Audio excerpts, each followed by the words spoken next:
the disturbing story of Moses Sithole, the South African strangler.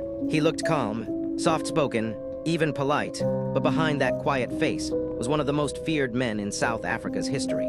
His name was Moses Sithole, and his story is a chilling reminder that monsters don't always look like killers. Born in 1964 in Vosloorus, near Johannesburg, Sithole's childhood was filled with pain.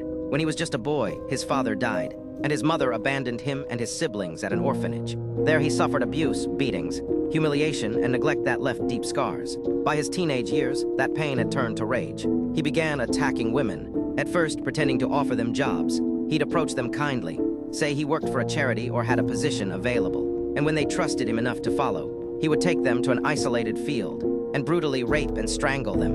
In 1989, Sithole was caught for one of his early attacks and sent to prison. But when he was released in 1994, instead of changing his life, he became far more dangerous. He wanted revenge against women, against society, and against the world that had once abandoned him. What followed was a year of terror across South Africa.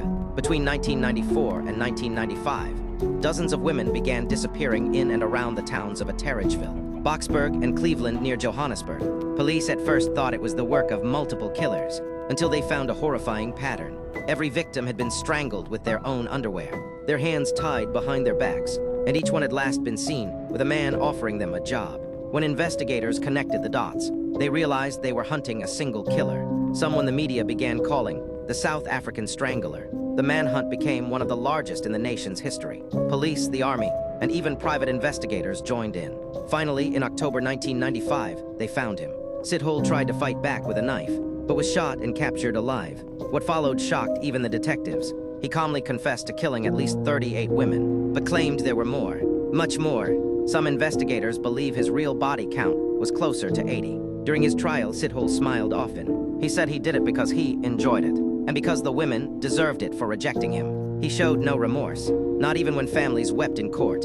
In 1997, Moses Sithole was sentenced to 2,410 years in prison, one of the longest sentences ever handed down in history. He'll never leave his cell alive. They say evil hides in plain sight.